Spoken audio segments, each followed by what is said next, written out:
방송에 받은 한일정입니다. 지난 학기에 제가 특강을 한번 여기서 했었는데 그때도 어떤 분도 계시고 평소에 잘 아는 분들도 계시고 반갑습니다.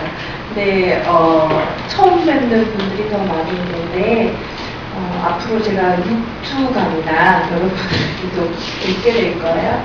저희가 많은 시간 더 좋고 정말 귀한 시간으로 함께 만들어가기를 제가 기대합니다.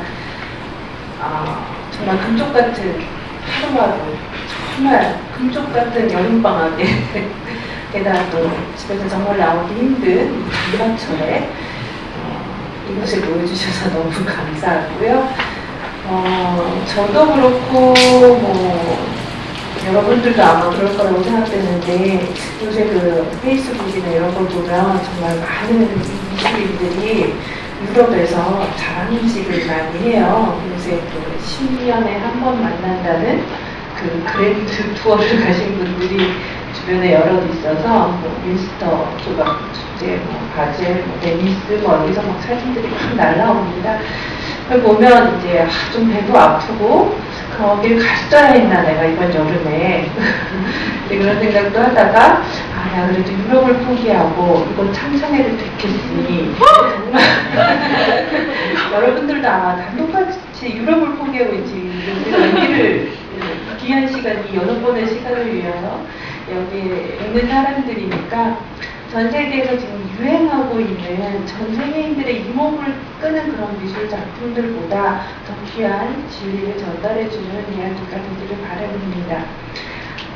처음 시작은 이제 그랬습니다. 제가 작년 겨울에 이제 여기 계시는 이훈배 교수님하고 중국에 잠깐 이제 특강을 하러 갔었는데 특강 하기 전에 강의를 이렇게 통역해 주시는 분이 계셨어요. 그래서 그 통역해 주시는 분께 내가 이런 내용으로 특강을 할 것이다 해서 사전에 이렇게 약간 합의 비슷하게 약간 이렇게 강의 내용을 브리핑해 주는 시간이 있었는데 그때 이훈배 교수님이 옆에서 이제 안 들으시는 척 하면서 왔다 갔다 이렇게 계속 왔다 갔다 하시더니 다 끝나고 와서 저한테 그러시더라고요. 요 내용을 그대로 우리 창창회에 와서 그냥 한 번만 다음 학기 여름에 강의를 좀 해주면 어떻겠느냐 그러셔서 제가 그러겠다라고 말씀드렸어요. 아주 수월하게 네 라고 이제 말씀드렸는데 학기 내내 자꾸 연락을 주시더라고요.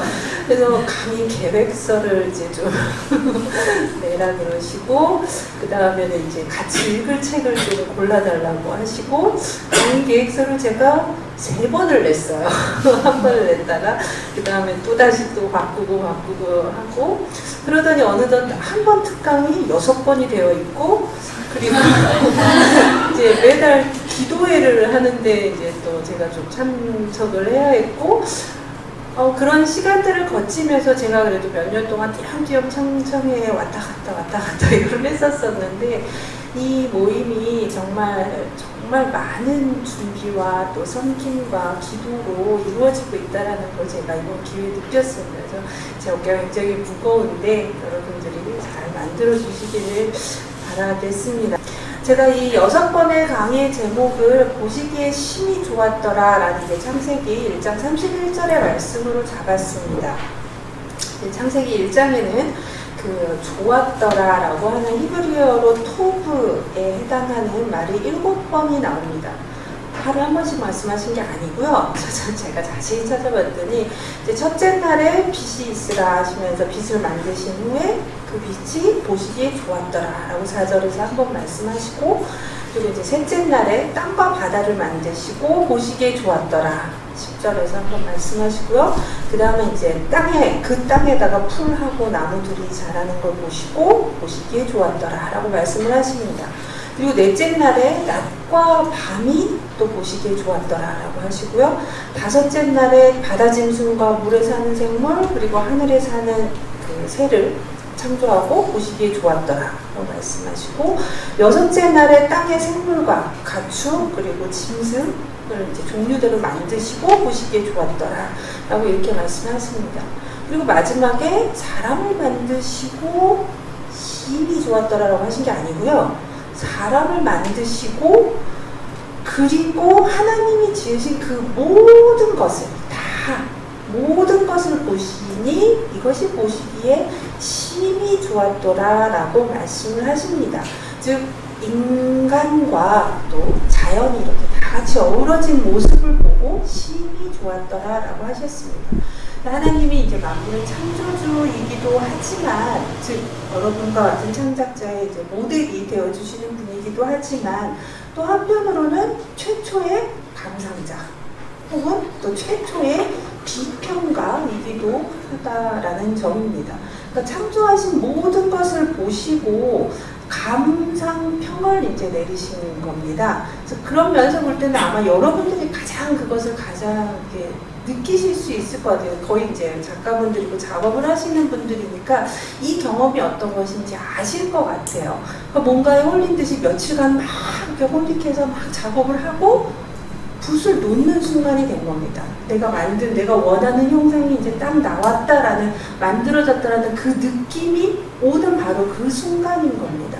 뒤로 딱 물러나서 내가 만든 그 전체를 다 바라보고 만족하면서 한마디 하신 겁니다. 정말 좋다. 영어로는 it is very good이라고 되어 있어요. 너무 좋다. 이게 히브리어로는 이 좋다, 좋음에 해당되는 말이 아까 이제 토브라고 했는데 이게 명사도 되고 형용사도 되는 말입니다. 여기서 이제 심이 좋다 해서 토브 메오드라고 얘기하는데, 메오드는 부사에 해당하는, 메리마치에 해당되는 말이고요. 그래서 이제 한국말로는 심이 좋았더라라고 번역이 되어 있는데요. 이 토브라는 말은 좋다, 즉 굿에 해당되는 말뿐만이 아니라 아름답다라는 의미로도 해석이 됩니다. 그러니까 이 보시기에 심히 좋았더라라는 말은 또 다른 말로 보시기에 매우 아름다웠다라는 뜻으로도 해석이 된다라는 겁니다. 같은 단어가 전도서 3장 11절에 보면요. 하나님이 모든 것을 지으시되 때를 따라 아름답게 하셨고 라는 말이 나와요. 오늘 아침에 걸으는데 별로 안 아름다워, 내 모습이. 그렇다면 하나님의 때가 우리가 아직 안 된 거예요. 그러니까 이 전도서 3장 12절의 끝부분에 보면 하나님의 하시는 일의 시작과 끝을 인간이 알 수 없다. 그러니까 나의 때가 언제인지는, 나의 아름다움이 무르를 때가 언제인지는 하나님만 아신다라는 그런 말도 되어 있습니다. 어쨌든 이 전도서에 나오는 이 말씀에서 아름답게 해당하는 말도 토브입니다. 근데 구약 성경에서 이 아름다움을 표현하는 단어는 토브 말고도 또 다른 단어가 있어요. 야페라는 단어가 있는데요. 이 단어는 주로 외모가 예쁜 여자들한테 쓰는 표현이거나 아니면 이제 남자한테도 사용을 합니다. 다윗 같은 경우에 아주 그의 빼어난 용모를 얘기하면서 야페라는 단어를 쓰고 있습니다.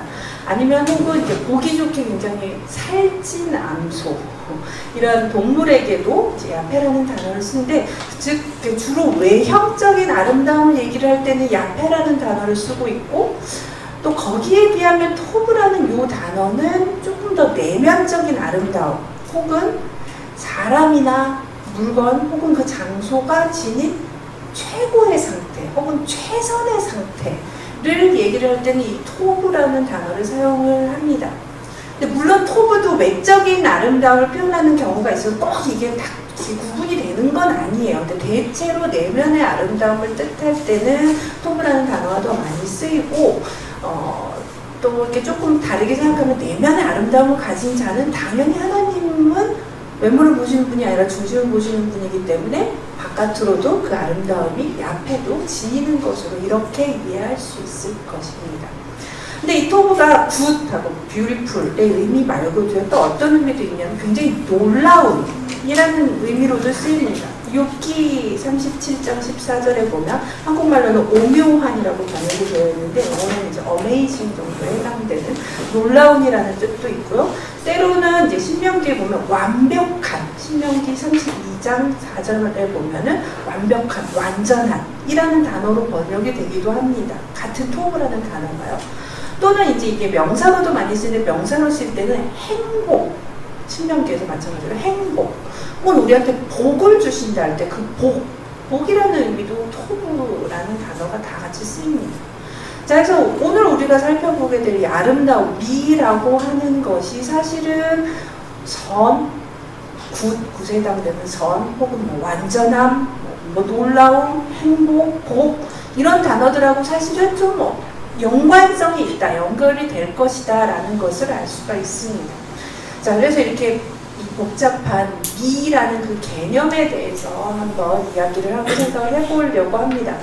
그래서 이제 일반적으로 이 성경에서 말고요, 이제 우리가 일반적으로 미라고 얘기했을 때도 지금 우리가 성경에서 살펴본 것이랑 크게 다르지 않습니다. 그래서 미의 어원에 대해서 일단 말씀을 좀 드리고 싶은데요. 공부를 할 때 여러분도 이제 뭘 어디서부터 어떻게 해야 될지 모르겠다 할 때는 이제 무조건 어원부터, 개념 정리를 하고 어원부터 따져보면 이제 쉽게 시작을 하실 수가 있습니다. 자, 한자의 미부터 시작을 해볼게요. 자, 한자 미라는 요 단어는요, 한자 양자하고 큰 대자, 혹은 양하고 사람인자, 이 합이라고 생각을 할 수가 있습니다. 양은요, 옛날에 이제 원시시대부터 사람들한테 먹을 것과 입을 것을 주는 굉장히 중요한 존재였습니다. 그런가 하면 이 큰 대자는 이제 사람으로 치자면 권력을 갖고 있는 어떤 뭐 무사나 추상이 될 수도 있고요. 아니면 그냥 큰 대자로 생각 안 하고 그냥 사람 인자로 생각을 해도 괜찮습니다. 지금 뭐냐면 양은 살이 찌고 크면 클수록 사람들한테 당시에 더 많은 기쁨과 감동을 주는 그런 경우였어요. 아까 성경에서도 살찐 암소에다가 토브라는 단어를, 야페라는 단어, 아름다움이라는 단어를 썼던 걸 생각하시면 됩니다.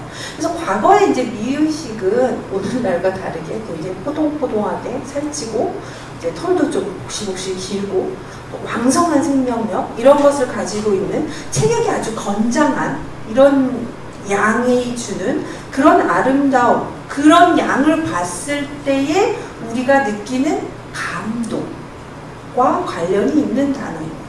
그래서 이런 예전의 이 미의 기준에 대해서 우리가 생각해 볼 수 있는 것은 그 옆에 그림에서 보시는 것처럼 빌렌도르프의 우리가 비너스라고 얘기를 하지만 이 비너스는 나중에 이제 출토한 다음에 이름을 붙인 거고, 어쨌든 이제 그 당시의 사람들이 이런 것을 사실은 어떤 아름다움 혹은 여인, 다산 이런 걸 상징하는 그 아름다움으로 생각을 했을 거다라고 추측을 해볼 수가 있습니다.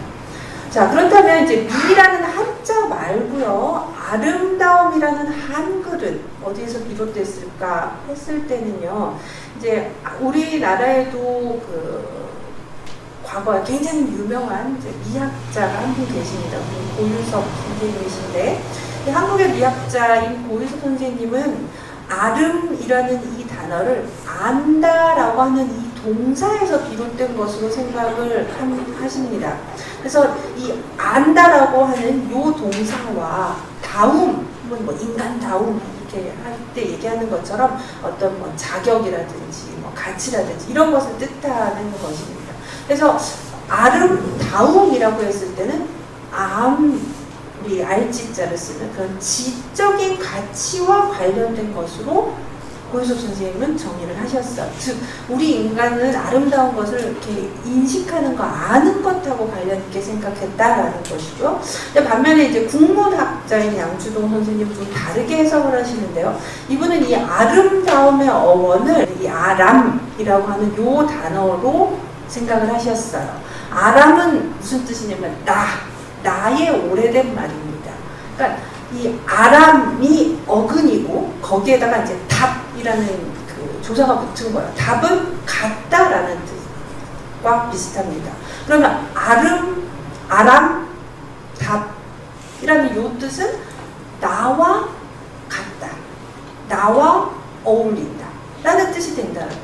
즉, 내 마음에 합치한다, 내 마음에 든다라는 거예요. 그래서 아름다움이라는 것은 내 마음에 맞는 것을 발견할 때 느끼는 감정이다 라고 생각을 했습니다. 즉 이건 뭐냐면 이 아름다운 어떤 대상이 있고 객체가 있고 그리고 나라고 하는 주체가 있을 때 이 대상과 내가 동일시 되었을 때 일어나는 것이 아름다움이다 라고 생각을 한 겁니다. 자, 한자도 그렇고요, 한글도 그렇고요. 이 한자와 한글의 어원에서 우리가 알 수 있는 건 뭐냐면요, 고대에 태어났어야 된다 이게 아니고요, 이 어원에서 알게 될 수 있는 거는 아름다움이라고 하는 것은 이 사람이 느끼는 만족, 내가 느끼는 감정, 취향하고 관련이 있다라는 겁니다. 그래서 이게 시대에 따라서 변하기도 하고, 하지만 시대에 따라서 변하고 사람에 따라서 다 다르기도 하지만 결국은 아름다운 대상이 있는 것이고요. 그리고 그것을 향유하는 주체가 있다라는 거예요. 그러니까 일단은 이제 요 정도만 우리가 생각을 하고 다음으로 이제 넘어가 볼게요. 일단 제가 이제 생각할 거리를 좀 드리겠습니다. 질문을 몇 가지 적어왔는데요. 근데 사실 6번의 강의가 계속 이런 질문만 던지고 제가 답은 잘 안 드릴 생각이에요. 그래서 여러분이 이제 강의를 듣고 뭔가 답답해질 수도 있어요. 뭔가 해결받기 위해서 왔는데 오히려 더 많은 질문거리만 안고 갈 수도 있습니다. 자, 첫 번째 질문은 뭐냐면 예술이라고 하는 것이 아름다움, 미하고 반드시 관련이 될까? 미를 정의하기 위해서 꼭 예술을 이야기해야 될까? 혹은 반대로 예술이 전부 다 아름다운가? 라는 질문입니다. 이 질문은 굉장히 쉽죠.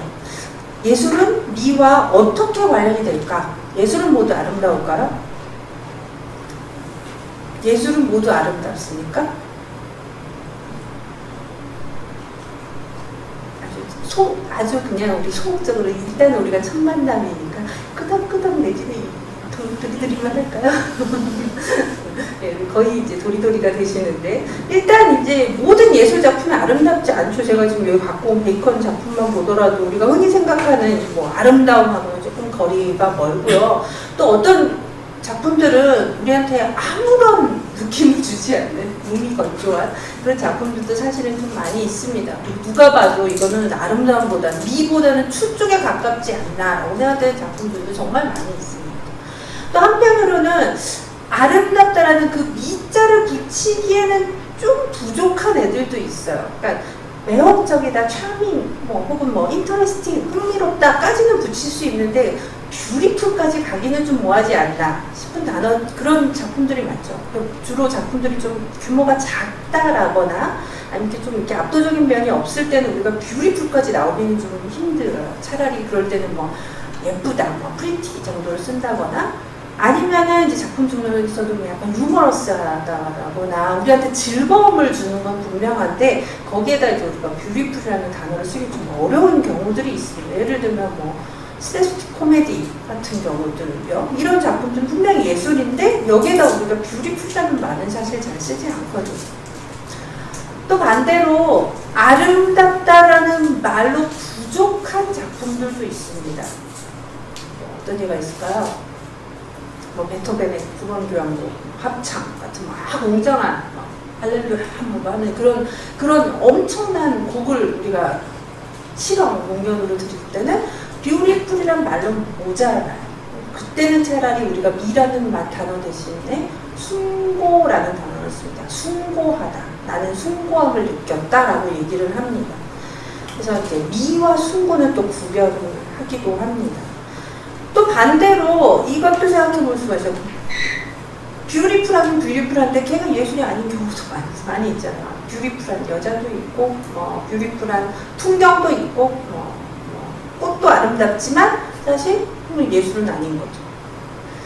그래서 예술하고 미가 꼭 이렇게 합치하는 것은 아니다. 그리고 이것은 역사에 있어서 모든 예술의 역사와 미학의 역사에 있어서 지금까지 계속해서 그래 왔습니다.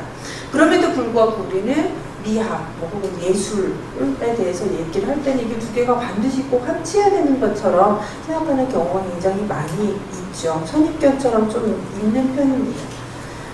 자, 두 번째 질문은요.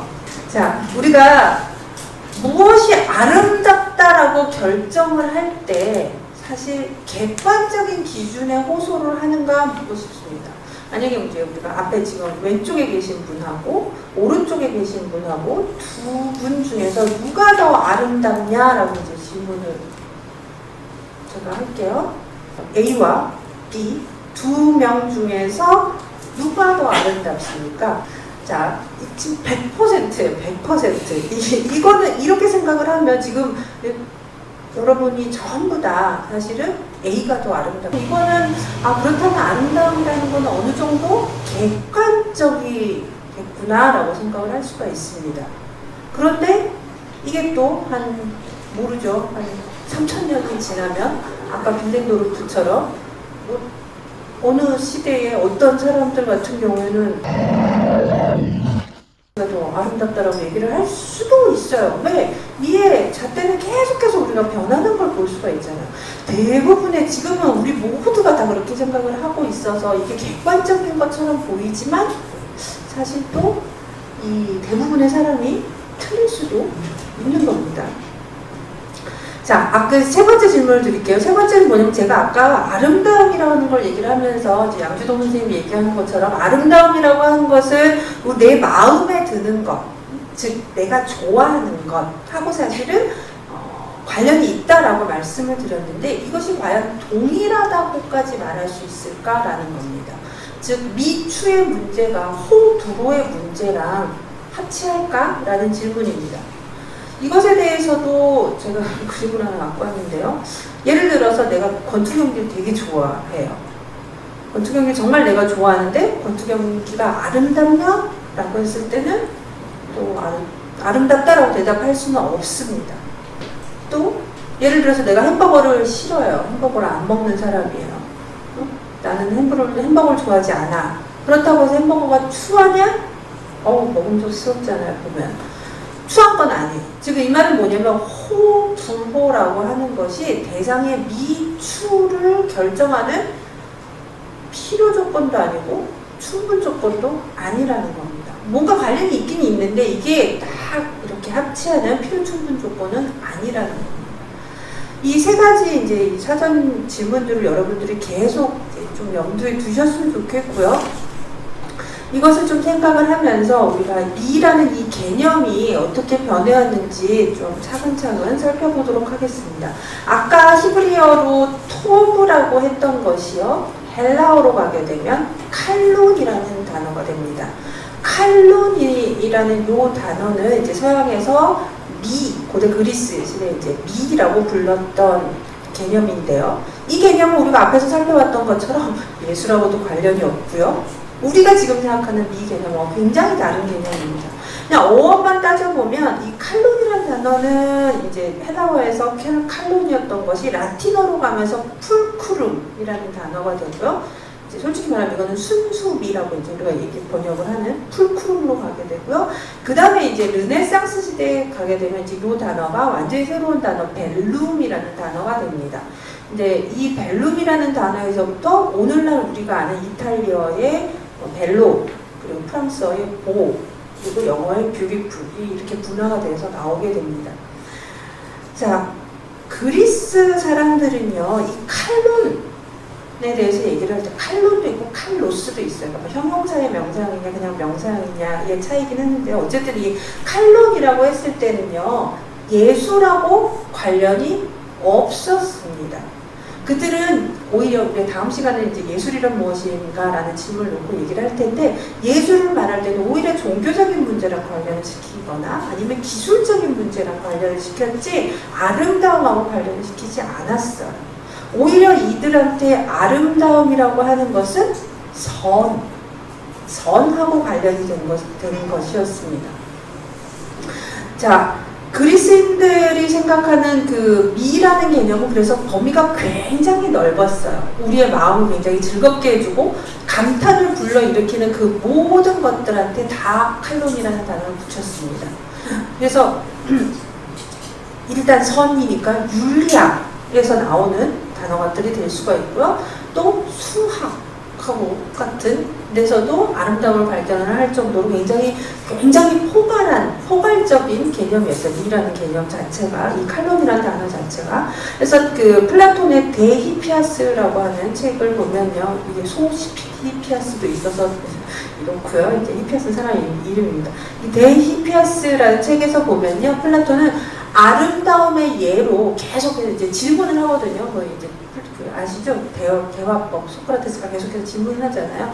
미란 뭐라고 생각하냐라고 이렇게 계속 질문을 해요. 그러면 이제 그 제자들이 이제 대답을 하고 이렇게 주고받는 중에 플라톤이 아름다운 것의 예로 드는 게 뭐가 있냐면 아름다운 성격 혹은 아름다운 법 이런 걸 예를 듭니다.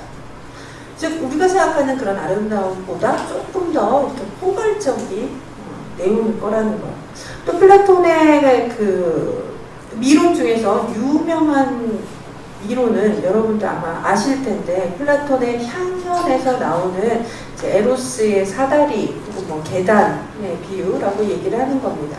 여기 향연이라는 책에 보면 이제 이 디오티마라는 무녀의 입을 빌어서 이 미의 이데아에 이르는 길에 대해서 설명을 하죠. 그래서 우리가 처음에는 그러니까 미 자체의 아름다움이 무엇인지 거기에 도달하기 위해서는 단계별로 스텝 바이 스텝 올라가야 된다는 거. 처음에 우리는 어디에서부터 시작하냐? 육체의 아름다움에서부터 시작을 합니다. 한 사람의 아름다움, 내가 사랑하는 사람, 뭐 내 주변에 있는 아름다운 개개인의 육체를 보고 아름답다라는 걸 느껴요. 그러다가 이 사람의 아름다움, 이 사람의 육체 공통의 육체의 모든 육체의 아름다움을 보고요. 그 다음 단계에서는 이제 육체의 아름다움에서 벗어나서 한 단계 더 올라가서 영혼의 아름다움을 봅니다. 그 다음 단계에서는 이제 학문의 아름다움, 즉 지혜의 아름다움을 보게 되죠. 그리고 거기에서부터 한 단계 더 올라갔을 때 마지막 단계까지 올라가게 되면 마침내 미 그 자체, 미의 이데아라는 것에 우리가 다다르게 된다라고 설명을 합니다. 그리고 이 단계에 이르면 어떻게 되냐면 굉장히 행복해지고 행복을 얻고 또 신의 사랑까지 얻고 죽지 않는 사람이 된다고까지 얘기를, 불사자가 된다고까지 얘기를 하게 됩니다. 즉 이 미의 이데아까지 올라가는 그 단계가 굉장히 한 단계 한 단계씩 올라가게 되는데, 이 한 단계 한 단계씩 어떻게 올라갈 수가 있느냐, 중간에 포기하지 아니하고 우리가 계속해서 올라갈 수 있도록 추진해주는 그 원동력이 뭐냐면 사랑이에요. 에로스가 도와주어야만 우리는 계단을 올라갈 수 있다라고 얘기를 합니다. 에로스는 뭐냐면 중간자예요. 중간자. 인간의 중간자죠. 그래서 미와 추의 중간 정도고, 뭘 다 가진 신과 그리고 그것이 없는 인간의 풍요와 결핍의 중간, 지와 무지의 중간 정도의 그런 역할을 하는 매개자라고 생각을 하시면 됩니다. 그래서 그 위치 자체가 중간자적인 위치를 갖고 있기 때문에 결핍된 것을 자기가 계속해서 추구하려고 하는 성질이 있다라는 거예요. 그래서 더 이상적인 상태를 쫓아서 계속해서 올라가게 된다라고 얘기를 하는 겁니다. 근데 여기서 얘기하는 그 미의 이데아라고 하는 그 가장 윗부분에 있는 그 미의 이데아는요, 사실은 글을 쭉 읽다 보면 이 미의 이데아가 꼭 굳이 미라는 말을 쓰지 않고 선이라고 바꿔치기를 해도 혹은 진이라고 바꿔치기를 해도 큰 문제가 없다라는 걸 우리가 알게 됩니다. 왜냐하면 당시의 사람들은 우리가 지금처럼 미스코리아 진, 선, 미를 뽑듯이 그렇게 그거를 진, 선, 미를 구별하려는 노력을 별로 하지 않았어요. 그래서 당시에 그냥 아름답다, 미라고 한다는 것은 어떤 뜻이었냐면 가치가 있다, 인정할 만하다, 칭찬해 줄 만하다, 그래서 거의 선하다라는 뜻하고 같았어요. 그래서 플라톤은 미라는 요 단어 속에 도덕적인 것까지 함께 얘기를 했다라는 겁니다. 그래서 플라톤이 향연에서 얘기하는 미의 이데아라고 하는 것은 우리가 선의 이데아랑 같은 것이다라고 생각을 할 수가 있습니다. 이런 사상을 이제 조금 어려운 말로 우리가 뭐라고 얘기를 하냐면 칼로카가티아라고 얘기를 합니다. 칼로는 아까 얘기한 칼론에서 나온 거고요. 아가티아는 아가톤, 선에서 나온 거예요. 그래서 칼론과 아가톤이 합쳐져 있는 칼로카가티아라고 얘기를 했는데, 이걸 이제 선과 미가 둘이 뭉실하게 합쳐져 있어서 별로 구별이 되지 않았다라고 얘기를 합니다. 그래서 그리스 사람들이 이제 계속해서 이상적인 인간상을 만들어내려고 애들을 교육을 굉장히 열심히 시키잖아요. 걔네들이 굳이 이제 그 젊은이들을 어떤 인간으로 만들어내려고 했냐면 칼로카마톤, 이거는 그리스 사람들이 생각했던 가장 이상적인 인간상이에요. 그거는 칼로카마톤이라고 얘기를 합니다. 자, 그렇다면 이렇게 미라고 하는 것이 넓은 개념이었다면 오늘날 우리가 생각하는 것처럼 시각적인 아름다움 이런 거는 오히려 칼론이라는 단어를 쓰지 않았고요. 오히려 심메트리아랑 더 가까웠어요. 즉 우리가 비례 혹은 뭐 균제, 뭐 질서 뭐 이렇게 얘기하는, 우리가 어떤 대상을 보고 아름답다라고 생각을 했을 때는 비례가 좀 잘 잡혀져 있고 질서 있고 뭔가 이렇게 조화로울 때 오히려 아름답다라는 생각을 했다라는 겁니다. 근데 그때는 칼론이라는 단어보다는 오히려 심메트리아라는 단어를 더 썼다라는 거예요. 근데 여기서 이제 조금 헷갈리시면 안 되는 게, 시각적인 미가 그렇다면 심메트리아다라고 생각하면 또 안 돼요. 왜냐하면 이 당시에는요, 시각적인 그런 균제가 잘 잡혀있는 것도 심메트리아라고 얘기를 했지만, 오히려 조각상이 갖고 있는 아름다움보다 그들은 수학에서 발견되는 아름다움, 이것을 더 높이 쳤어요. 즉 눈에 보이는 질서보다 우리 머리로 이해할 수 있는 질서, 수학에서 나오는 이런 것을 더 높이 평가를 했다라는 겁니다. 왜냐면 감각적인 것은 굉장히 이제 플라톤 같은 사람들한테는 좀 우리의 이성을 해치는 것으로 생각을 했기 때문에, 감각보다는 지성에 호소할 수 있는 것, 이런 것들을 더 아주 중요하게 생각을 했다라는 겁니다. 왜 그러냐면요, 이렇게 비례 혹은 이제 아름다운, 그러니까 수학자 혹은 뭐 기하학자 같은 사람들이 찾아낸 어떤 비례, 이런 것에서부터 더 아름답다, 더 미를 생각하게 된 이유는요, 거기에 신성함이 있다라고 생각을 했기 때문입니다. 자, 그래서 나오는 것이 이제 우리가 대이론이라고 얘기를 하는 황금비례 혹은 황금분할, 신적 비례 이론입니다. 왜 이거를 대이론이라고 얘기를 하냐면요, 그레이트 티오리라고 우리가 얘기를 하는데, 이게 자그마치 고대 이 그리스 시절부터 지금까지 사실은 아주 어마어마한 시간 동안 서양에서 지켜오고 믿어왔던 어마어마한 이론이기 때문에 이걸 그냥 대이론이라고 불러요. 그레이트 티오리라고 부릅니다.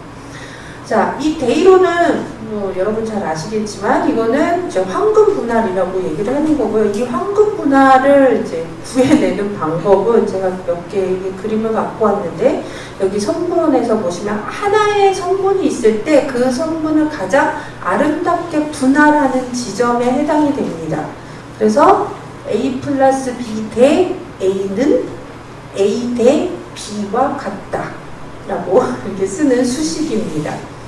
자, 그래서 이 지점이 어떤 지점이 되냐면, 여기 딱 그 A와 B를 가르는 이 지점이 어떤 지점이 되냐면, B가 1이라고 쳤을 때 A가 몇?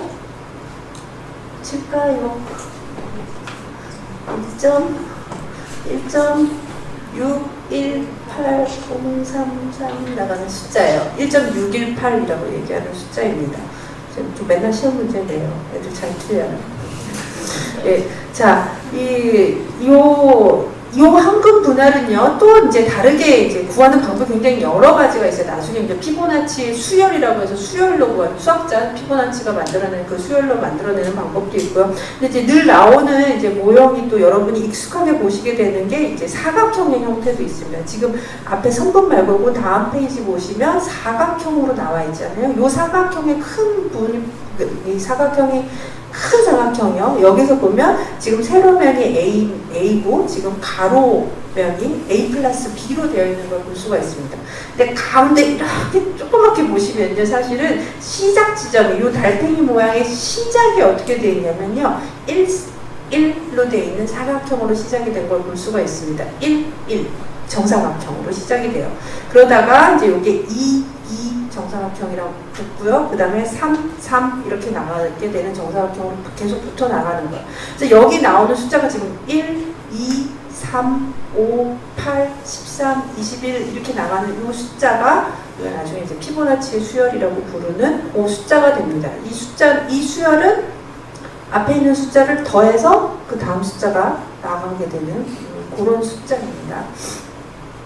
자, 근데 요 모양, 요런 지금 이 달팽이 모양 같은 것이요. 왜 이게 신적 비례가 되냐면, 왜 신의 비율이 되냐면요. 자연물에서 발견이 되기 때문입니다. 지금 보시면 이렇게 달팽이의 요 안 부분에서도 우리가 발견을 할 수가 있고요. 또 그 밑에 보면 이제 아름다운 이제 여인의 모습에서도 얼마든지 이것들이 발견이 됩니다. 요 숫자들이 발견이 돼요. 근데 제가 심지어 그 예술학과 다니는 90 몇 년도에는 이제 저희 교수님들 중에 한 분이 여기에 완전 홀릭을 하셔서 한 학기 내내 요거만 배웠어요. 누군지 아시죠? 그 선생님께서 예술 심리학 시간에 이것만 했어요. 한 학기 내내. 뭐 했냐면, 자, 오늘은 나뭇잎으로 해보자. 그럼 이제 나뭇잎을 떼어오는 거예요, 우리가. 농담 아니에요. 심심하시면 여러분들 해보세요. 나뭇잎 중에서 인맥이 가장 잘 보이는 그 큰 나뭇잎을 떼어오라고 해요. 그럼 그 나뭇잎을 떼어옵니다. 그러면 그 나뭇잎에서 심심하면 진짜 해보세요. 이렇게 인맥이 딱 내려오잖아요. 그 다음에 가장 진한 인맥이 딱 그 다음에 두 번째로 시작되는 그 지점이죠.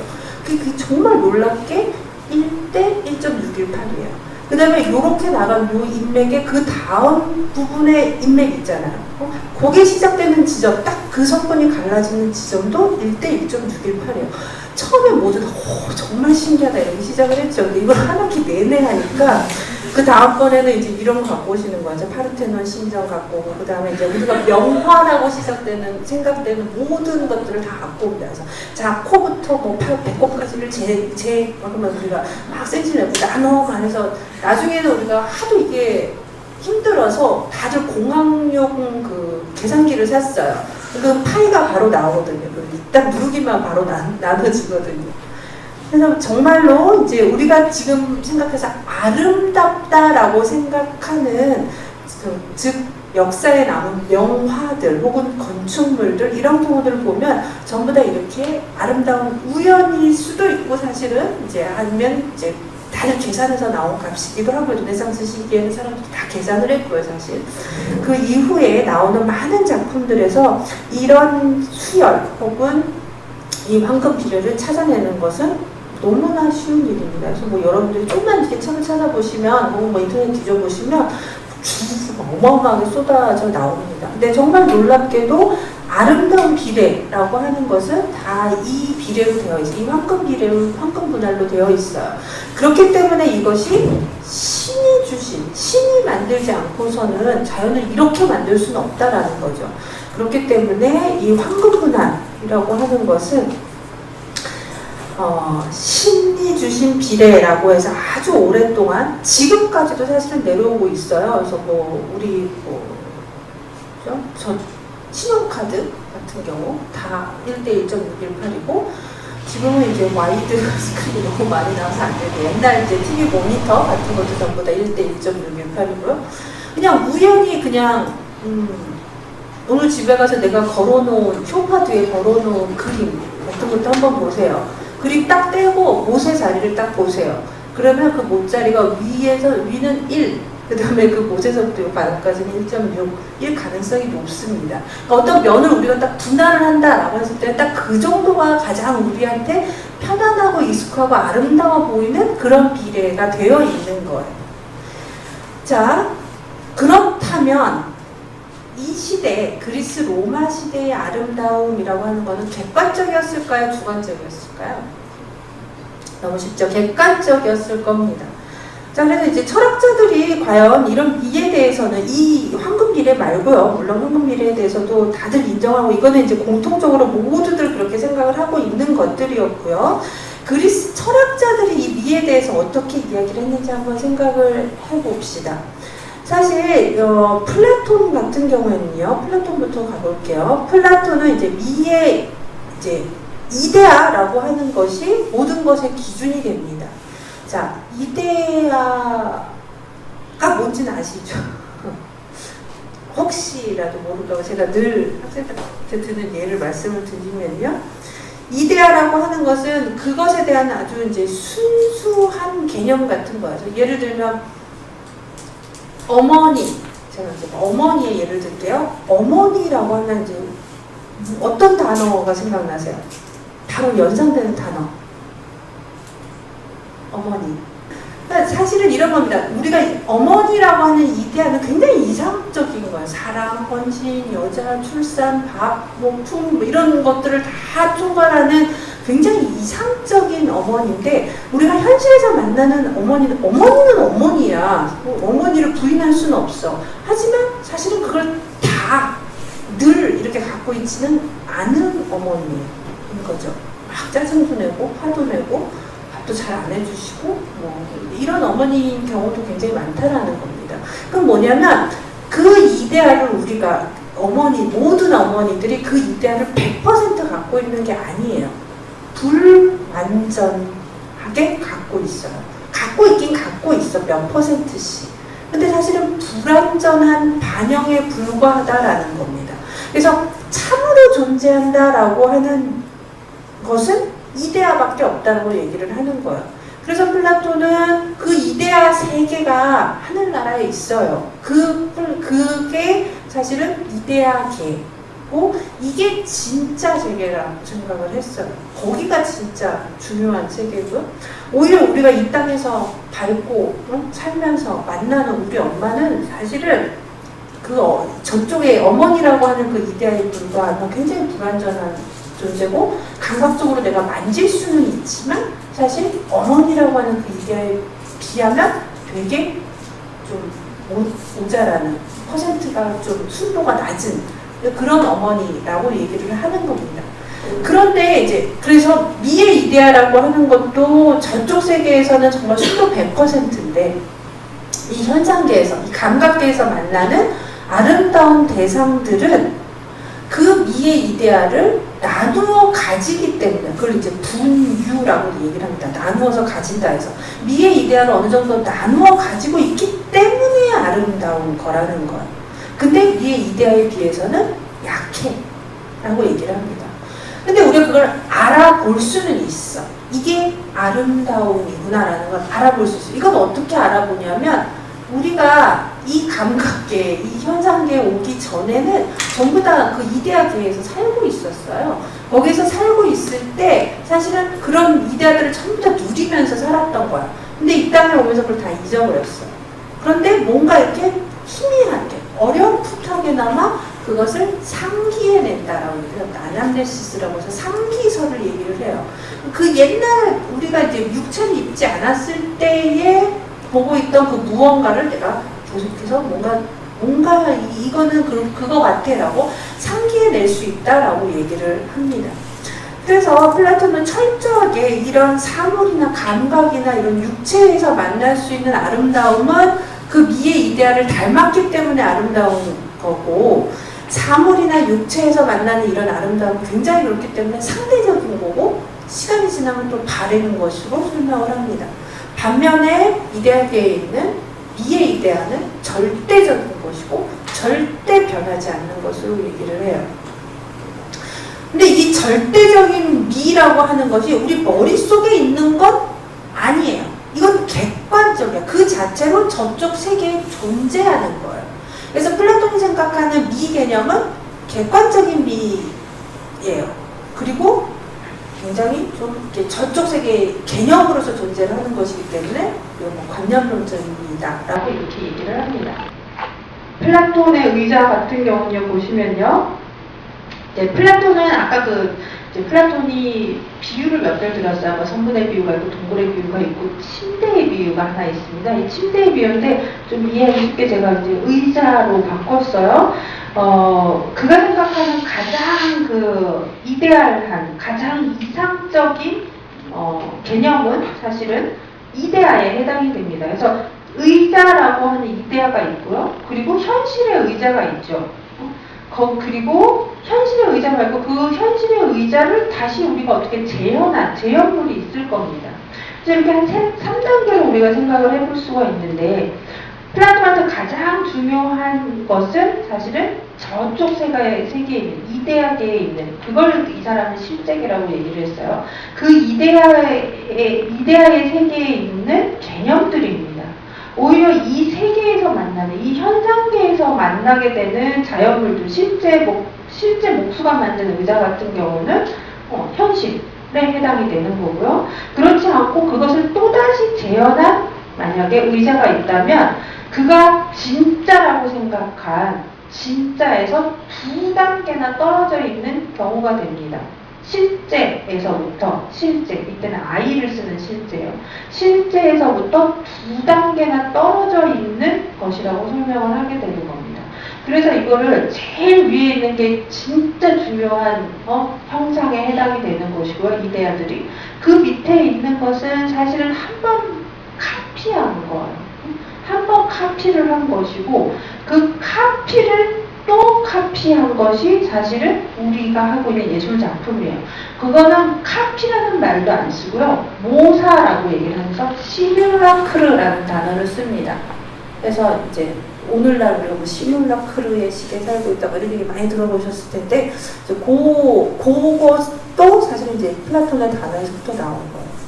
이런 단계를 가장 잘 보여주는 작품이 이제 조세코수스라고 하는 개념 미술가가 만들어낸 하나이면서 세 개의 의자라는 작품이 있습니다. 그래서 이 작품을 보시면 플라톤이 얘기했던 그런 관념론이 어떤 것인지 알 수가 있는데요. 이 작품 보면 가장 그 오른쪽에 보면 의자라고 하는 사전에서 그냥 복사를 해온 페이퍼가 하나 종이가 하나 붙어 있습니다. 잘 보이진 않지만 뭐 의자에 정의가 있을 거예요. 뭐 다리는 보통 4개고 등받이가 있고 뭐 앉아서 우리한테 편안함을 주는 가구라고 하는 이런 정의가 있을 겁니다. 이게 사실은 플라톤이 생각한 의자의 이데아, 진짜인 본질인 형상에 가까운 것이고요. 그 다음에 가운데 놓여있는 이 나무로 된 의자는 목수가 만든 의자인데, 이 의자를 만들기 위해서 사실은 그 의자의 이데아를 보고 의자의 사전적 정의에 입각하여 만든 작품이니까 이 이데아의 카피에 해당되는 것이고요. 그거를 찍은 사진이 지금 옆에 붙어 있습니다. 그래서 이것은 카피의 카피. 그래서 진리에서부터 2단계나 떨어져 있는 굉장히 낮은 존재에 불과해요. 그래서 플라톤 같은 경우에는 이제 자기가 이제 이상 국가를 만들게 되는데, 그 이상 국가를 이제 꿈꾸면서 이제 몇 번의 책을 쓰는데, 거기에서 이 이상 국가에 예술가가 설 자리를 마련해 주지 않습니다. 왜? 이 예술가는 진리에서부터 사실은 2단계나 떨어진 것들이나 만들어내면서 우리가 잘 키워내야 되는 이 젊은이들의 분별력을 흐리게 하고, 가끔 좋은 작품이 있어. 예술은 아니고 아쉽게도 시 같은 경우는 가끔 진리를 전달해 주기도 해. 근데 그 몇 퍼센트를 위해서 너무 리스크를 지기 싫은 거야. 그러니까 예술가건 시인이고 그냥 다 쫓아내버립니다. 그래서 자리가 없어요. 필요한 직업이 몇 개 있어요. 철학자, 군인, 정치가, 이런 사람들은 있는데 예술가는 없어요. 왜? 우리 이제 이유는 그거예요. 젊은이들의 분별력을 흐리게 한다. 진짜와 거짓을 이렇게 헷갈리게 만든다라는 거예요. 근데 반면에 이제 아리스토텔레스 같은 경우는요, 아리스토텔레스는 플라톤의 제자이기도 하지만 한편으로는 플라톤하고는 굉장히 다른 길을 걸은 사람으로 우리가 얘기를 합니다. 물론 아리스토텔레스도 그리스 사람들하고 거의 공통적으로 생각하는 것은 같았어요. 예를 들면 선미합일 사상이라든지 아까 얘기했던 영원한 미는 참되고 뭐 근원적인 선이다 뭐 이런 식으로 얘기를 하면서 선미합일 사상 같은 거 다 갖고 있었습니다. 근데 이제 선과 미의 이데아라는 표현은 안 썼고요. 이제 아리스토텔레스는 이데아라는 표현 대신에 그 모든 것의 근원이 되는 것은 이제 부동의 원동자라고 해서 좀 어려운 말인데 제1원동자 같은 것을 설정하긴 했어요. 이건 좀 너무 어려운 얘기니까 여러분 기억을 안 하시더라도요. 그런데 이제 아리스토텔레스가 다른 점은 뭐냐면요, 플라톤하고 플라톤 같은 경우에는 진짜가 저쪽 세계에 있는 이데아계에 있는 것들이기 때문에 이 감각적인 것들을 가능하면 무시하는 게 좋다라고 얘기를 한 거예요. 여기 이거를 멀리하면 좋다라고 얘기를 한 거예요. 감각적인 아름다움에 대해서 무시하는 것이 좋다라고 얘기를 했는데 아리스토텔레스 같은 경우에는 감각적이고 구체적인 우리가 만질 수 있는 그런 실체에서부터 따로 떨어져서 있는 미의 이데아라는 건 없다라고 얘기를 합니다. 물론 이데아라는 표현 쓴 건 아니고 따로 떨어져 있는 미의 형상은 없다라고 얘기를 해요. 형상이라는 말이 나옵니다. 이 형상에 대한 얘기는 제가 다음 시간 정도에 할 텐데 미학에서 굉장히 어려운 개념 중에 하나예요. 폼은 폼인데요. 이게 나중에 형식이라는 말로도 이제 우리가 가게 되는데 지금 여기서 얘기하는 형상이라고 하는 것은 본질 같은 거라고 여러분이 생각을 하시면 돼요. 그래서 에이도스라고 우리가 얘기를 하는 겁니다. 이 에이도스라고 하는 것은 본질이에요. 아주 중요한 엑기스 같은 거라고 생각을 하면 됩니다. 근데 이 엑기스가 혼자 이렇게 저쪽 세계에 있는 건 아니라고 본 거예요. 아리스토텔레스는. 모든 것은 어머니라는 존재는 그 심장 깊숙이 어머니라고 하는 에이도스가 그 안에 있어. 그리고 그 바깥에 뼈와 살로 된 이 진료가 붙어 있다라고 생각을 한 겁니다. 그래서 이 세상의 모든 사물은 그 에이도스들을 이 형상이라고 하는 것을 그 안에 갖고 있어요. 그리고 그 위에 진료가 붙은 거예요. 그래서 아리스토텔레스한테는요.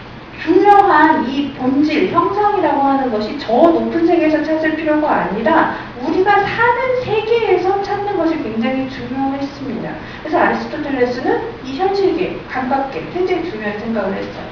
그리고 아리스토텔레스는 예술도 이제 인정을 하게 됩니다. 다음 시간에 얘기를 하겠지만 아까 형상이 있고 여기에 이제 진료를 붙인 거잖아. 근데 형상은 변하지 않는 거예요. 아리스토텔레스에게도. 그래서 어머니라고 하고 붙어있는 그 뼈와 살 대신에 사실 여기다 이 어머니라고 하는 이 에이도스에다가 나무라는 그런 진료를 붙이면 나무로 된 어머니 상이 되는 거예요. 그래도 그 형상은 그대로 간직을 하고 있다라고 생각을 하는 겁니다. 자, 그래서 이제 제가 해놓은 그 그림을 보시면, 아리스토텔레스의 여기 옆에 라파엘로의 아테네 학당 그 커다란 그림 중에 제가 가운데 그림만 지금 디테일만 갖고 왔는데 보시면요. 플라톤은 진리는 하늘에 있지, 이데아계에 있지라고 이제 손가락을 위로 이제 올린 경우고, 아리스토텔레스는 옆에서 아니다. 아래, 지금 우리가 살고 있는 이 세계에 있다라고 얘기를 한 경우입니다. 그래서 이제 우리가 플라톤하고 아리스토텔레스는 우리가 크게 두 축으로 나누어서 설명을 하게 됩니다. 그리고 이 두 철학자들이 사실은 이후에 나오는 모든 철학의 기본을 이제 다져 놓은 것이고요. 이후에 나온 철학자들이 이 뒤를 쭉쭉 이어서 줄을 서요. 그래서 이제 플라톤 라인이냐, 아리스토텔레스 라인이냐라고 이제 우리가 설명을 하게 되는데요. 자, 플라톤 라인인 사람을 한번 보겠습니다. 이름에서부터 딱 보면 플라톤 라인 같이 생겼죠. 이 사람은 신플라톤주의자라고 얘기를 합니다. 플로티누스인데요. 이 사람은 아리스토텔레스는 그 전에 이제 실제계에 있는 것들, 요런 감각적인 아름다움에 대해서 신나게 얘기를 해놨는데 다시 플라톤으로 돌아와서 절대적인 아름다움에 대해서 얘기를 합니다. 근데 약간 바뀌어요. 이제 플라톤과 아리스토텔레스의 중간 정도, 아리스토텔레스 걸 갖고 온 게 있어요, 이 사람이. 예를 들면 부동의 동자 같은 아까 절대적인 어떤 그런 것을 사실은 살짝 갖고 왔어요. 그래서 우리가 이렇게 플라톤과 아리스토텔레스를 두 개를 쫙 나눠놓고 할 때 플로티누스를 약간 플라톤적인 쪽이지만 아리스토텔레스에 가깝게 이렇게 라인을 그립니다. 어쨌든 이 사람은 어떤 사상을 얘기를 하냐면 유출설을 얘기를 해요. 그래서 제일 위에다가 일자라고 하는 존재를 딱 하나 만들어놔요. 플라톤의 이데아는 사실은 수백만 가지가 있는데 이 사람은 딱 하나를 만들어 놓습니다. 절대적인 미, 일자의 철학 을 만들어요. 단순하고 순수한 일자. 이거는 존재예요. 근데 아까 플라톤이 얘기한 이데아는 관념이었어요. 개념이어서 컨셉이었어요. 그거는 우리가 손으로 만질 수 있는 건 아닌데 이 일자는 존재예요. 진짜 존재입니다. 뭘로 존재하냐면 빛으로 존재해요. 빛처럼 존재한다는 얘기를 합니다. 이건 초월적인 존재입니다. 그래서 이 절대적이고 초월적인 이 존재로부터 사실은 빛이 쫙 내려오면서 그 밑에 많은 존재들이 줄을 섭니다. 그 다음에 줄 서는 애가 누구냐면 영혼이에요. 누스라고 하는, 그러니까 누스라고 하는 정신을 먼저 얘기하고요. 그 밑에 이제 영혼들을 여러 개의 영혼을 얘기합니다. 누스는 뭐 하나로 생각하셔도 되고, 그 밑에 이제 영혼을 얘기를 합니다. 영혼 밑에 이제 많은 물질들이 나오게 돼요. 진료들이 나오게 됩니다. 자, 그런데요, 빛은 제일 위에서 보면 지금 여기 동그라미가 누스, 소울 이렇게 내려가면서 점점 색깔이 좀 검해지는 게 보이죠. 그러니까 빛은 아래로 내려가면서 점점 더 빛이 흐려져요. 그래서 진료로 갈수록 사실은 이 빛이 조금 바래지게 됩니다. 그리고 이 플로티네스의 유출성 재밌는 것이 제일 아래 빛이 아예 없는 것까지도 얘기를 해요. 빛이 없는 상태, 무를 얘기를 합니다. 무의 상태를 얘기를 해요. 근데 아까 일자 같은 경우에는 빛이었거든요. 절대적인 빛이자 절대적인 아름다움이자 절대적인 선이었어요. 근데 제일 아래 빛이 가지 않는 그곳, 이제 더 이상 빛이 비치지 않는 그곳은 절대적인 추가 될 수가 있어요. 왜냐하면 아름다움이 미치지 않는 것이니까 아름다움이 없는 상태를 추로 얘기를 하기까지 합니다. 일자에서 흘러내려오는 빛은 강력하지만 아래로 내려갈수록 그 빛이 굉장히 희미해져요.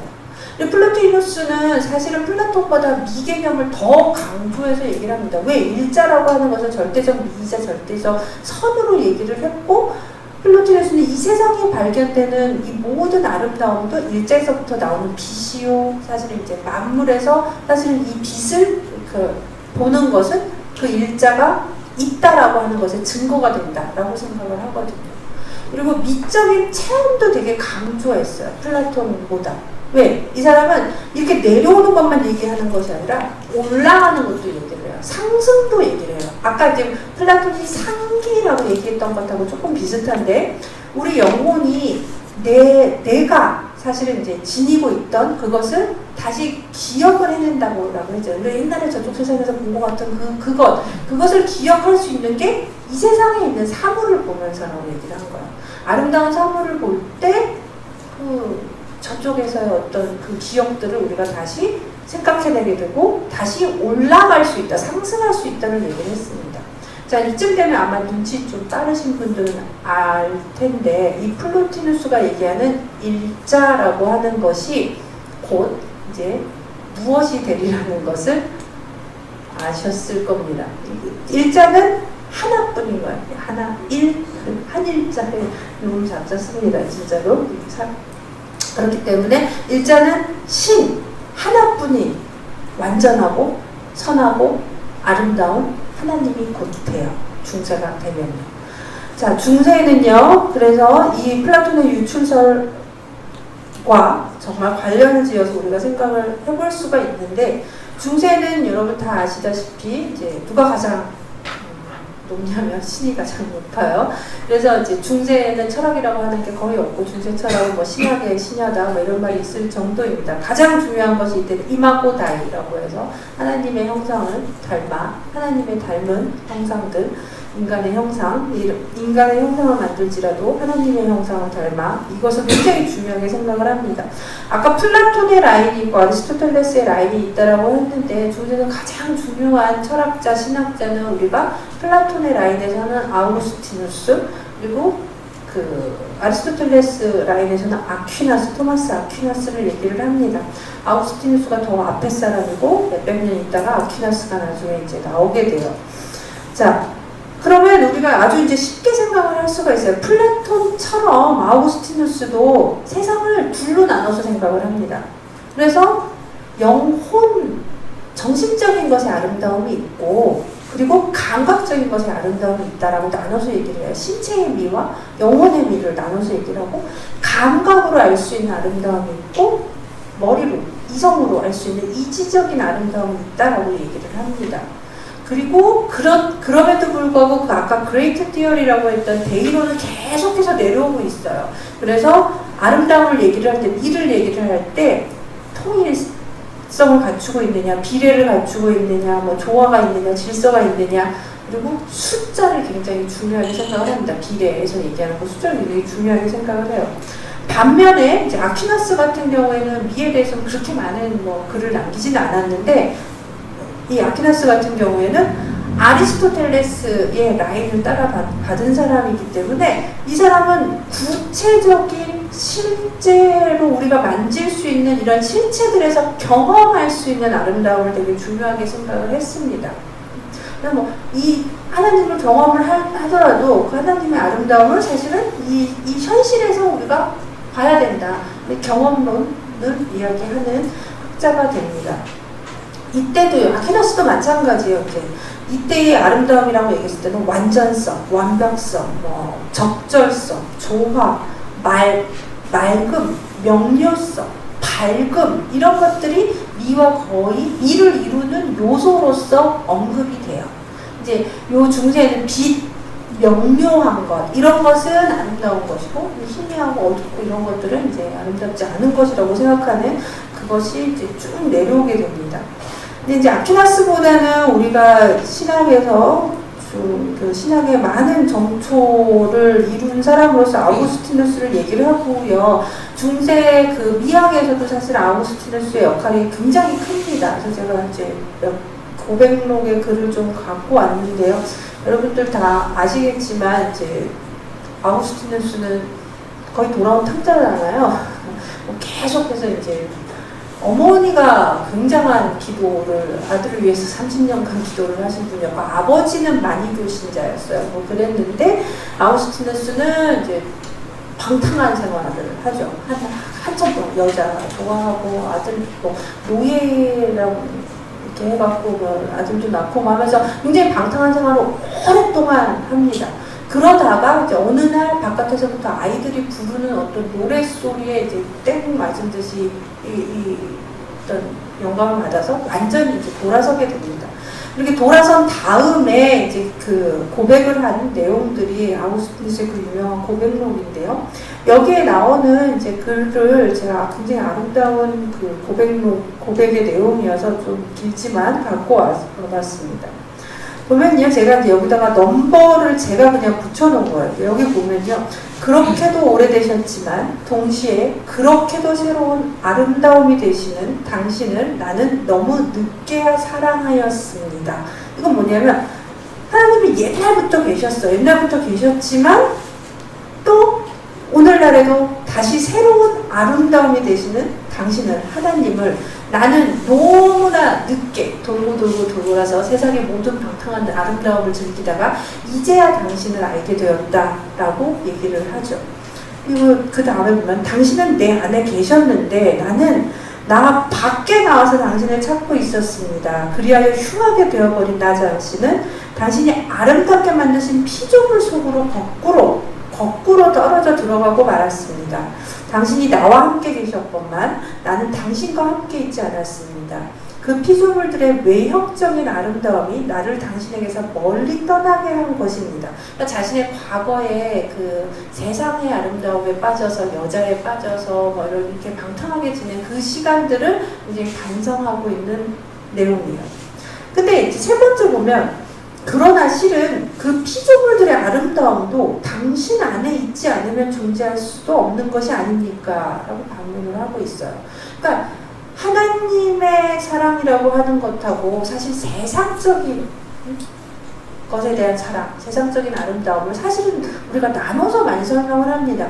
뭐 아까 얘기를 안 했는데 전도서나 이런 데 보면 아름다운 얘기를 하면서 그것을 우리가 멀리 해야 된다는 얘기 계속 나와요. 그 아까 그 야페라든지 토브를 얘기를 하면서 아름다움은 우리가 멀리 해야 될 것으로 성경에서 굉장히 많이 얘기를 합니다. 진리와 선은 우리가 따라야 하는 것이지만 미는 사실은 우리가 좀 두려워하고 피해야 할 것으로 많이 설명이 돼요. 아우구스티누스도 처음에 그렇게 얘기해요. 하나님의 것하고 세상의 것을 나누어서 설명을 하다가 결국은 그런데 이 피조물에 대한 이 세상의 것들도 사실은 하나님의 사랑 안에 있는 것 아니냐. 그런데 무엇보다 중요한 것은 4번에 보면 그래도 당신은 부르시고 소리질러 귀머거리 된 내 귀를 열어주셨습니다. 또한 당신은 당신의 빛을 나에게 번쩍 비추사 내 눈의 어두움을 쫓아버렸습니다. 당신이 당신의 향기를 내 주위에 풍기셨을 때 나는 그 향기를 맡고서 당신을 더욱 갈망하였습니다. 이건 뭐냐면 드디어 이 사람이 진짜 최고의 아름다움이라고 할 수 있는 하나님이라고 하는 아름다움에 내가 부름받았다라는 거예요. 하나님이 나를 불러주셨다라는 거거든요. 하나님이 나한테 빛을 주셨고 하나님이 향기를 뿜었을 때 나는 세상의 것보다 진짜 최고의 아름다운 것이 뭔지를 알게 되었다라는 겁니다. 그리고 나니까 어떻게 되냐면 나는 당신을 정말 최고의 아름다움인 당신을 맛보고는 이제는 당신에게 굶주리고 목말라 합니다. 당신이 나를 한번 만져주시니 나는 당신의 평화를 애타게 그리워하고 있습니다. 라고 얘기를 합니다. 그냥 정말 최상의 아름다움을 맛보고 난 다음에 인간이 누리게 되는 행복, 그리고 그것에 대한 또한 사랑, 열정 이런 것을 얘기를 하고 있어요. 비슷하게 그 다음에도 보면요. 가장 선하시고 아름다운 것들 중에서 가장 아름다우신 분과 미 중에 미, 선 중에 선이 정말 하나님이다라고 고백을 하고 있습니다. 아름다움 자체라고 얘기를 합니다. 이 아구스티누스가 우리가 지금 얘기하고 있는 삼위일체설, 뭐 원죄론, 뭐 구원설 이런 거 다 정초한 사람이거든요. 이 사람이 그 삼위일체라는 그 존재로서의 하나님을 정말 아름다움으로 보고 있어요. 그래서 하나님이 아름다움의 근원이고 모든 아름다움은 이 하나님으로부터 나오는 것으로 설명하고 이 아름다움, 이 하나님의 반영으로 설명을 합니다. 그래서 하나님이라고 하는 이 하나님이 바로 우리가 얘기하는 아름다움의 원인이 되고 아름다움의 목적이 된다라고 설명을 해요. 이런 철학을, 이런 신학을 처음에 얘기를 해줬기 때문에 이 아구스티누스가 생각한 아름다움에 대한 이 생각이 그 이후에 중세에 생각했던 이 미관이라고 할 수 있는 사람들의 미의식에 굉장히 큰 영향을 미치게 됩니다. 그래서 그 중세 때 나타나는 뭐 고딕교회 같은 경우도요, 하나님의 아름다움을 바깥으로 드러내려고 굉장히 노력을 했던 양식이다라고 생각을 하시면 됩니다. 그래서 뭐 12세기에 지은 그 생데니 고딕성당, 프랑스에 있는 대표적인 고딕성당인데요.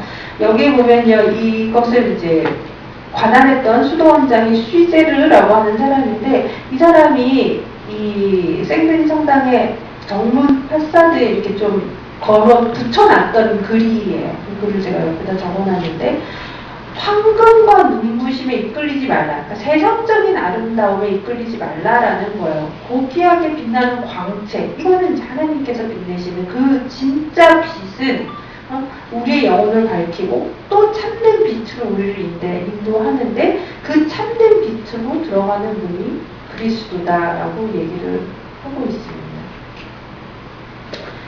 자, 이렇게 중세에 생각했던 아름다움은 하나님 이퀄 아름다움이라고 우리가 생각을 했었는데, 이것이 이제 근대로 넘어오게 되면 좀 많이 바뀌게 됩니다. 그러니까 신 중심으로 돌아가던 이 세계관이 드디어 이제 자연 혹은 인간으로 관심이 넘어가게 돼요. 그래서 지금 요 전까지는요, 계속해서 이제 객관적인 아름다움, 절대적인 아름다움이 계속해서 나오게 되는데, 근대로 넘어가게 되면 이제 인간에 대한 관심으로 넘어가게 되고, 이 아름다움이라고 하는 것이 인간의 판단의 문제로 넘어오게 돼요. 이제 그런 이야기를 한 사람이 이제 데이비드 휴 같은 사람이 있는데, 이 사람이 취미라는 그 개념을 얘기를 하면서 그 아름다움이라고 하는 것이 그 대상이 갖고 있는 어떤 객관적인 속성이라고 보기보다는 아름다움이 있어라고 믿는 내 마음의 문제다. 마음의 특징하고 관련이 있다라는 얘기를 합니다. 이런 생각들이 그 이후에 나오는 이제 근대 가장 중요한 철학자라고 할 수 있는 칸트라든지 헤겔이라든지 하는 사람들한테 영향을 주게 돼요. 즉 이제 우리가 뭐 자세하게는 안 들어가겠지만 하지 않아요. 내용이나 뭐 이념이나 이런 걸 얘기를 하는 게 아니라 형식미를 얘기를 하는 사람입니다. 근데 안타깝게도 칸트가 살던 시대에는 내용이 잔뜩 있는 예술 작품들만 있었어요. 그러니까 오늘날 우리가 얘기하는 형식만 있는 추상 미술이 아직 안 나왔을 때예요. 그래서 예술에서 별다른 재미를 못 봅니다, 칸트는. 그래서 오히려 예술미는 별로 얘기를 하나도 안 하고, 거의 하나도 안 하고, 오로지 자연미만 얘기를 해요. 그래서 이제 칸트가 얘기한 이 아름다움이라고 하는 것은 그래도 우리 인간들한테는 이 감정에 기대는 거지만 우리 인간한테는 공통의 감정이 있기 때문에 공통감이라고 하는 것이 있어서 대부분의 미적인 판단은 거의 주관적인 판단을 내리는 것임에도 불구하고 보편성을 갖는다라고 얘기를 해요. 근데 그 이후에 나오는 헤겔은요, 예술에 대해서 어떻게 정의를 내리냐면 이념이라고 하는 거, 이 이념이라고 하는 것은 사실은 플라톤이 얘기한 이데아랑 똑같은 단어를 씁니다. 단어 자체는 이데아 맞아요. 이덴이라고 하는 독일어를 쓰는 건데 이 이념이라고 하는, 즉 컨셉이에요. 이제 개념이라고 하는 것이 감각적으로 바깥으로 마니페스테이션 된 거라고 얘기해요. 바깥으로 나타난 것이라고 해요. 감각적으로 만들어진 거라고 얘기를 합니다. 그래서 헤겔한테는 내용이 중요해요. 예술의 내용. 즉 어떤 개념을 가지고 있냐, 어떤 엑기스를 표현하고 있느냐, 이것이 굉장히 중요하게 됩니다. 그래서 헤겔한테는요, 자연미보다는 예술미가 더 중요해집니다. 왜? 개념 누가 갖고 있냐면 인간이 갖고 있거든요. 개념, 헤겔한테는 정신이 있는 사람들만 이념을 갖고 있고 그 이념을 바깥으로 표현을 할 수 있는 거예요. 자연은 인간이 만든 게 아니잖아. 그렇기 때문에 헤겔한테는 자연미보다는 예술미가 더 뛰어나게 됩니다. 그래서 예술 철학을 써요, 이 사람은. 그래서 특히 헤겔이 중요하게 생각한 게 이제 절대정신이라고 하는 겁니다. 이게 단계별로 이제 주관정신이고, 그 다음에 객관정신이고, 객관정신보다 더 높은 게 절대정신이에요. 근데 이 절대정신의 발현으로 나타나는 게 우리가 하고 있는 예술들입니다. 그리고 그 예술에서 더 발전한 예술보다 더 발전한 형태, 음악보다 더 발전한 형태, 시, 이런 식으로 툭툭툭툭 나가요. 안타깝게도 이제 그는 이제 예술 철학이라고 해서 개별 예술들이 굉장히 많이 관심을 가지고 있고 그것의 역사에 대해서도 거의 기술을 하는데요. 예를 들면 이제 상징 형식, 그 다음에 이제 고전 형식, 낭만 형식의 순서로 얘기를 해요. 상징 형식 같은 경우에는요, 이 이념이라고 하는 것하고 진료라고 하는 것이 결합을 했을 때 이념보다 진료가 훨씬 더 많은 경우예요. 그래서 건축 같은 경우를 얘기를 합니다. 건축에는 사람의 정신이라고 할 만한 것이 그렇게 많다기보다 돌, 이게 굉장히 그 진료가 많잖아요. 거기서 조금 더 발전한 형태, 즉 조금 더 이념이 드러난 형태가 조각입니다. 조각은 반반 50대 50이야. 이념 50%, 진료 50%. 굉장히 좋아요. 근데 헤겔한테는 50대 50이라고 좋은 게 아니에요. 이념이 더 많으면 많을수록 좋은 거야. 그래서 아직도 진료가 많아. 조각은요. 고전 형식 그리스로 오면 이제 조각 같은 경우를 예를 드는데 이것보다는 진료가 더 적고 이념이 더 많이 드러나면 좋은 것으로 얘기를 합니다. 그 다음에 이제 낭만 형식으로 가게 돼요. 낭만주의의 이제 자기가 살던 시대의 회화 같은 경우는 조각보다는 가볍잖아요. 진료가 좀 덜 있잖아요. 회화 같은 경우에. 그런데 회화도 뭐 많잖아. 화구도 많고 뭐 들고 다니는 것도 많고 진료가 많은데 음악하는 애들 보면 어때요? 뭐 악기 하나만 딱 들고 가면 땡이잖아요. 악보 하나 딱 들고 이거 하나 있으면 되잖아요. 오히려 음악이 특히 이제 이 당시에 표제 음악 같이 이렇게 그 가사가 있는 음악들이 굉장히 많이 있었기 때문에 음악이 이제 예술이 끝난다면 예술의 종언을 얘기하죠. 예술이 자기 시대 자기 시대 낭만주의 회화에서 끝이 나고 엔드 오브 아트를 하고요. 예술이 끝나고 그 다음에 이제 음악으로 넘어가게 됩니다. 이제 점점 더 이념이 많아져. 근데 음악만 하더라도 사람들이 악기 들고 다녀야 되고 악보 들고 다녀야 되고 뭐가 진로가 많아. 근데 시는 어때요? 펜만 있으면 돼. 심지어 뭐 시는 당시에 읽는 거였으니까 그냥 아무것도 없이 나와서 인만 가지고 이제 읊어내니까요. 시는 더 인형이 많고 진영 거의 없는 경우에 해당이 됩니다. 이렇게 예술의 발전 단계를 시대별로 설명을 하고요. 그러다가 이제 이 인형이 사실은 더 많이 드러나는, 이런 예술들보다 더 많이 드러나는 것이 종교. 그리고 종교보다 종교시대도 끝나게 되고 절대정신이 그대로 드러나는 것은 사실은 철학으로 얘기를 합니다. 그래서 이 철학의 완성이 자기 머릿속에서 완성된다고 얘기한 사람이에요. 이게 어디 딴 데 있다라고 얘기하는 게 아니라 머릿속에 있다고 얘기를 하는 사람입니다. 자, 그래서 이제 오히려 해겔 같은 사람은 신을 인정하지 않는 사람이고요. 칸트는 이제 대신 이제 신을 인정을 해요. 그 세계는 우리가 모르는 세계다라고 얘기를 해서 문자체의 세계는 절로 떨어뜨려 놓고 얘기를 합니다. 인정을 해요, 칸트는. 근데 해겔은 인간 지상주의예요. 인간이 만든 것을 더, 특히 인간이 갖고 있는 인연이라고 하는 것을 더 중요하게 생각을 하는 사람입니다. 자, 길게 이제 우리가 얘기를 했는데, 이 고전주의부터 사실은 쭉 넘어온 이 시대적인 추이를 좀 보면요. 사실 시작은 뭐 약간 형이상학적인 그런 존재론, 아리스토텔레스 같은 경우는요, 그런 존재론으로 얘기를 했다가 넘어오면서 근대로 갈수록 약간 인식론적으로, 인간의 생각 쪽으로 넘어오는 걸 볼 수가 있고요.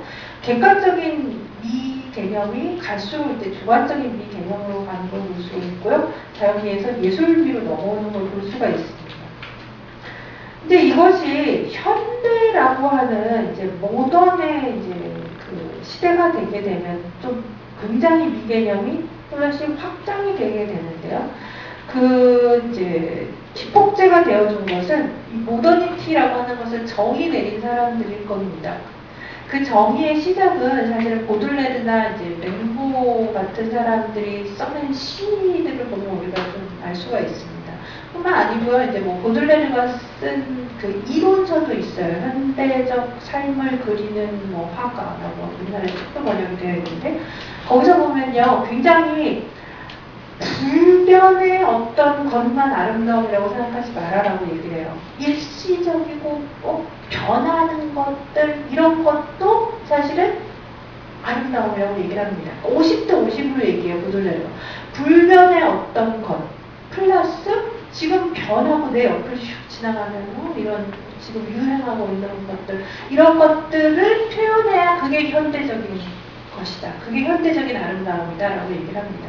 그래서 굉장히 이제 뭐 필연적이고 존재나 그런 불변하고 변함이 없는 어떤 진리와 같은 이런 아름다움 뿐만이 아니라 다른 것들을 막 갖고 오기 시작하는 거지. 가변적이고 지금 좀 추해 보이고 막 더러워 보이고 막 이런 것들도 갖고 와서 이게 진짜지라고 얘기하기 시작하는 거예요. 좀 악의 꽃 같은 시 지금 읽어보세요. 참 내용이 밤새 술 마시고 다음날 새벽 길거리를 걸어가면서 골목길을 돌아다니는 쓰레기통 뭐 이런 거 얘기하잖아요. 계속.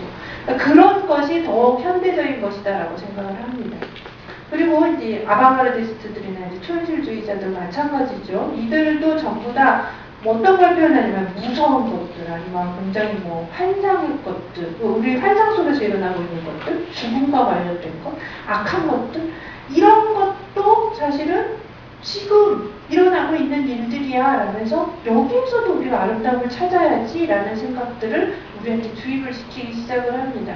드디어 이제 이 시대가 되게 되면 그 이전에 선과 이렇게 계속해서 결합이 되어 있던 어떤 것들이 서서히 이제 미에서 이 도덕적인 것, 뭐 선한 것, 윤리적인 것, 좋은 것, 이런 것들이 꼭 그렇게 결합될 필요가 없다. 오히려 추한 것도 아름다울 수 있다. 이런 얘기들로 넘어가게 됩니다.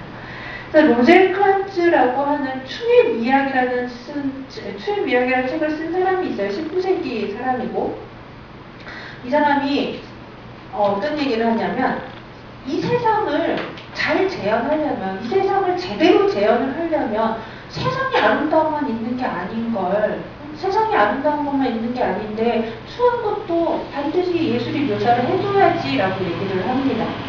예술이 그냥 좋은 것만 표현하는 것이 아니라 이 세상을 제대로 재현을 하려면 추도 그래야 된다라는 주장을 하는 거예요.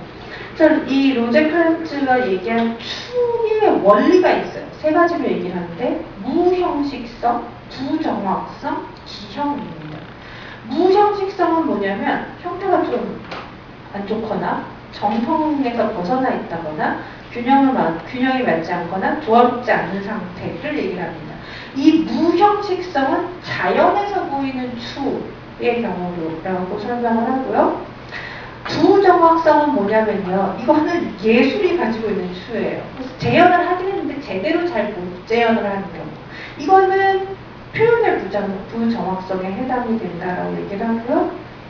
또 이제 세 번째로는 기형을 얘기를 하는데 이건 이제 정신적으로 부자유하거나 재밌는 거는 자기 결정을 못 내리는 상태도 기형으로 설명을 요새 유행하는 그 결정장애도 기형으로 설명을 합니다. 자기가 자신이 이렇게 뭔가 이렇게 판단을 하지 못하는 그런 경우들, 이건 이제 영혼이 장애가 있는 경우로 설명을 하고, 이건 정신의 추로 설명을 합니다. 그래서 이제 우리가 이미 현대라고 얘기할 수도 없는 그 이전부터 사실은 보스라든지 부류이엔이라든지 이런 사람들이 많은 문화 작품들에서 추한 존재들을 그렸어요. 제목이나 뭐 악도 그리고 막 끔찍한 것들도 많이 그렸는데 이게 그 자체로는 추해 보이더라도 사실 부류이엔 같은 경우는 굉장히 이제 복잡하게 뭘 많이 그리잖아요. 그리고 그쪽에 어떤 부분이 굉장히 이런 추한 것들이 많이 나오는 경우들이 있습니다. 그래서 그 자체는 이 부분만 보고 굉장히 추하게 보이지라도 전체적으로 보면 작품이라는 전체적인 질서 안에서는 체계 내에서는 굉장히 아름다울 수 있는 것으로 이렇게 생각을 했어요.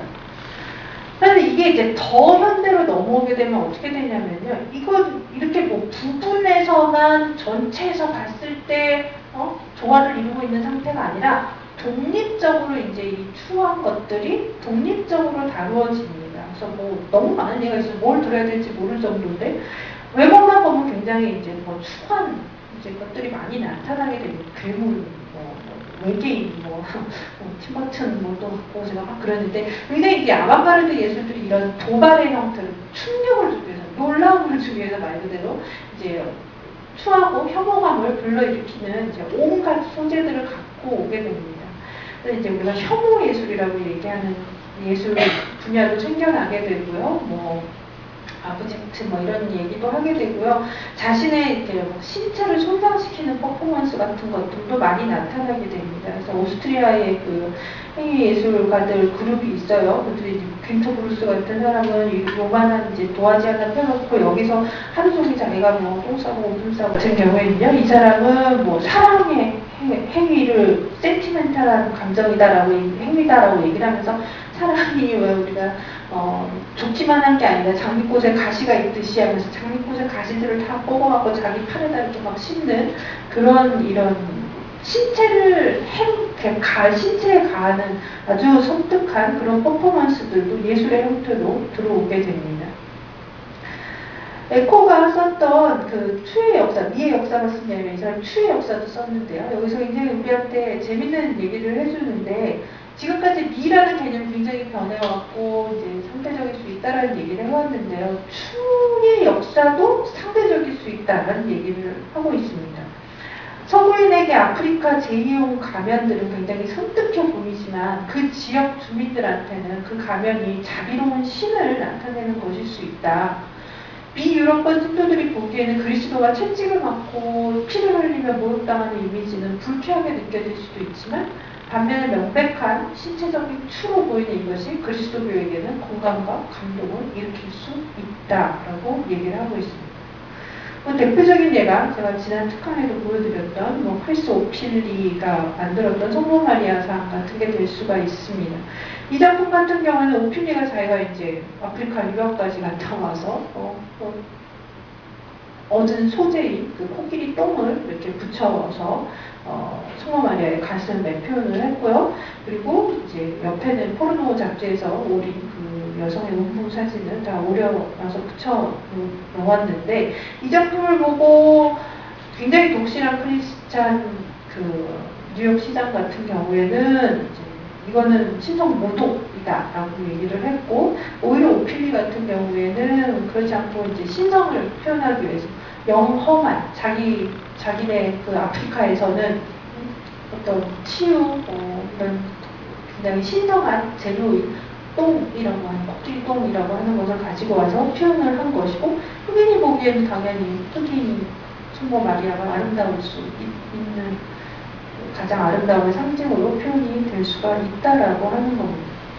자, 오늘날에 사실 이제 예술이라고 하는 것은 추라고 하는 것까지 지금 다 끌어안고 있어요. 그리고 우리도 어떠냐면 사실은 때로는 고전적인 작품들, 고전적인 미화, 아름다운 풍경이라든지 뭐 사랑스러운 어린이라든지 아니면 황금 문화를 되게 잘 맞춘 작품들을 보면서 굉장히 좋다라고 생각하지만 또 한편으로는 어쩔 때는 굉장히 막 팀버튼 같은 막 그런 것들에 보고 또 혹하기도 해요. 그러니까 우리도 어떠냐면 우리도 좀 반반이에요. 어떤 때는 고전적인 것에 좀 쾌감을 느끼고 어떤 때는 굉장히 현대적이고 굉장히 확장된 개념의 아름다움에서도 쾌감을 느끼는 경우가 굉장히 많이 있습니다. 자, 결론을 내릴 수는 없어요, 제가. 결론을 내릴 수는 없고요. 오늘 이제 미의 개념에 대해서 제가 쭉 이렇게 설명을 했고, 여러분들한테 이제 장민남 씨의 그 굉장히 쉬운 책임, 신정의 사랑 아름다움에서 이제 마지막에 그 아름다움에 대하여라는 장을 한번 읽고 이야기 좀 했으면 좋겠다라고 말씀을 드렸습니다. 이 책 앞부분 보신 분은 알겠지만 이건 대상이 6세에서 12세에 해당하는 어린이들한테 한 강의 내용이어서 뭐 너무 어려운 내용은 아니었을 거라고 생각이 듭니다. 여기서부터 비롯된 얘기해도 좋고요. 아니면은 오늘 이제 강의를 드리면서 이 복잡해진 이 머리를 좀 정리하는 그런 의미에서 제가 여러분들이 토의를 하면서 함께 좀 얘기해 줬으면 좋겠다 하는 질문을 3가지를 생각해 봤습니다. 각자 여러분들이 생각하시는 아름다움이라고 하는 것이 어떤 건지 한번 얘기를 해보셨으면 좋겠고요. 또 본인은 추한 작품, 그러니까 추하다라고 얘기하는 끔찍한 작품 내부제 막 그로테스크한 것도 좋고 막 어색한 것이어도 좋고요. 이런 작품들도 나는 사랑하는가? 그러니까 이거는 감상자 입장에서 견딜 수 있는가? 즐길 수 있는가의 문제고요. 이제 작가로서 사실 이런 세상에 추한 것도 표현하고 싶은가? 세상에 아름다운 것뿐만이 아니라 이런 추한 것들까지도 난 표현하고 싶은가? 이런 얘기들 좀 같이 나눠보았으면 좋겠습니다. 여기까지.